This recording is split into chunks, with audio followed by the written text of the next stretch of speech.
Traffic jam అయింది. దయచేసి అందరినీ కూడా సహకరించవలసిందిగా పదే పదే మిమ్మల్ని అందరినీ కూడా విజ్ఞప్తి చేస్తా ఉన్నాం.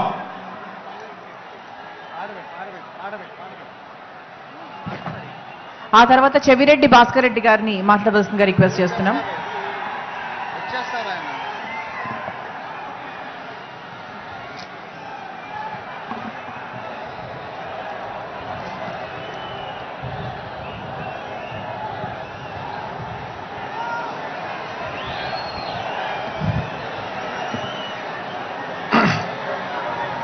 పెద్దలారా, ఆత్మీయులారా, ఈరోజు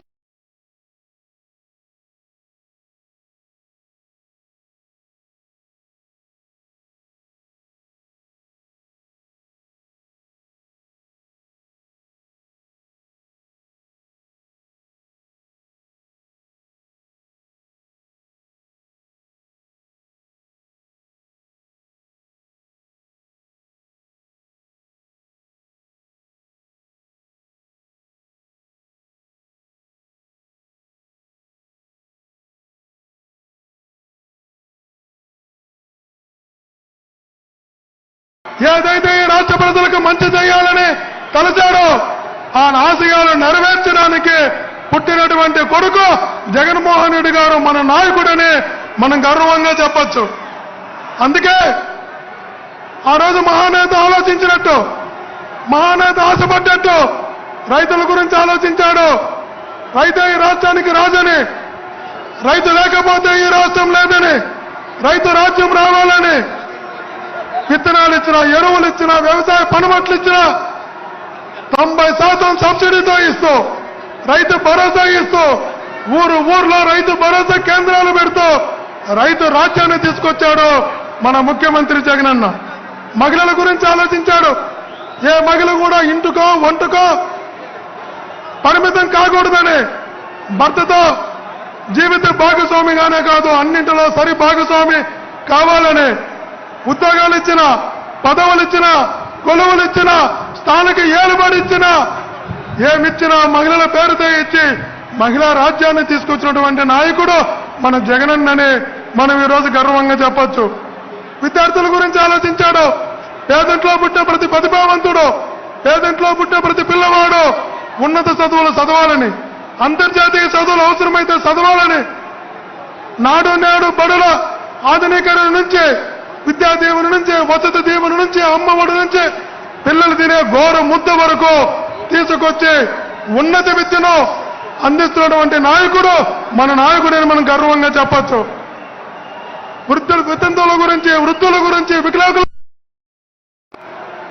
ప్రభుత్వ ఉద్యోగితో సమానంగా 1వ తేదీకి జీతం వచ్చినట్లు 3,000 రూపాయలు పింఛను పేదలకు ఇచ్చినటువంటి నాయకుడు మన నాయకుడని మనం గర్వంగా ఈరోజు చెప్పగలుగుతున్నాం. యువత గురించి ఆలోచించాడు. లక్షలాది ఉద్యోగాలు, సచివాలయ ఉద్యోగాలు కావచ్చు, గ్రూప్ 1 కావచ్చు, గ్రూప్ 2 కావచ్చు, డిఎస్సి కావచ్చు, అనేక ఉద్యోగాలకు అవకాశం ఇస్తే లక్షలాది మంది ఉద్యోగాలు యువతకి ఇచ్చి యువతను ప్రోత్సహిస్తున్నటువంటి నాయకుడు జగన్మోహన్ రెడ్డి గారు. ఒక తండ్రి యొక్క ఆలోచన కోసం, తండ్రి యొక్క ఆశయం కోసం, తండ్రి అనుకున్న లక్ష్యాన్ని నెరవేర్చడం కోసం ఒక కొడుకు పడుతున్నటువంటి తపన, ఒక కొడుకు ఎదుర్కొంటున్నటువంటి ఇబ్బందులు, ఒక కొడుకుని అవమానాలు పడుతూ చేస్తున్నటువంటి మంచి పనులు చూసిన తర్వాత ఈ రాష్ట్రంలో పుట్టినటువంటి, ఈ రాష్ట్రంలో ఉన్నటువంటి ప్రతి తల్లి తండ్రి అనుకుంటారు ఒక కొడుకు పుట్టిన చాలు, జగన్మోహన్ రెడ్డి గారు లాంటి కొడుకు ఒక్కడ పుట్టిన చాలని అనుకునేలాగా ఈరోజు పరిపాలన ముందుకు తీసుకున్న వ్యక్తి జగన్మోహన్ రెడ్డి గారు. అందుకే ఈరోజు మనం సిద్ధం అన్నాం. వాళ్ళు చెప్తున్నారు వీధి పోరాటానికి సిద్ధం అంటున్నారు, బట్టలిప్పు కొట్టడానికి సిద్ధం అంటున్నారు. వాళ్ళు చెప్తున్నటువంటి మాటలు చూస్తుంటే ఒక్కొక్కసారి అనిపిస్తుంది దేనికి వాళ్ళు సిద్ధమని. కానీ మన నాయకుడు సిద్ధం అంటున్నాడు, నేను రైతు భరోసాకి సిద్ధం అంటున్నాడు, నాణ్యమైన విద్యకి సిద్ధం అంటున్నాడు, మెరుగైన వైద్యానికి సిద్ధం అంటున్నాడు, ప్రజా సంక్షేమానికి సిద్ధం అంటున్నాడు, వృద్ధులకు అందుకు సిద్ధం అంటున్నాడు, సామాజిక న్యాయానికి సిద్ధం అంటున్నాడు, పారిశ్రామిక వృద్ధికి సిద్ధం అంటున్నాడు, యువత ఉద్యోగ అవకాశాలకు సిద్ధం అంటున్నాడు, ఇచ్చిన మాట నిలబెట్టుకోవడానికి సిద్ధం అంటున్నాడు, మేనిఫెస్టో 100% అమలు చేయడానికి సిద్ధం అంటున్నాడు. అన్నిటికన్నా మించే ఎన్ని పార్టీలు ఏకమై గుంపుగా వచ్చినా ఈ ప్రజల తోడుగా యుద్ధానికి సిద్ధమంటున్నాడు మన నాయకుడు జగన్మోహన్ రెడ్డి గారు. ఈ రోజు నేను దగ్గరగా చిన్నప్పటి నుంచి చూసా. 3 తరాలతో శిష్యుడిగా పెరిగా. రాజారెడ్డి గారి కాలం నుంచి, రాజశేఖర్ గారి కాలం నుంచి, జగన్మోహన్ గారి కాలం వరకు 34 సంవత్సరాలుగా రాజశేఖర్ గారి కుటుంబంతో దగ్గరగా సూచన వ్యక్తిగా చెప్తున్నా. జగన్మోహన్ గారు అంటే ఒక వ్యక్తి కాదు, జగన్ అంటే ఒక వ్యవస్థ, జగన్ అంటే ఒక ఎమోషన్, జగన్ అంటే ఒక నమ్మకం, జగన్ అంటే ఒక స్థైర్యం, జగన్ అంటే ఒక ధైర్యం. సెలవు.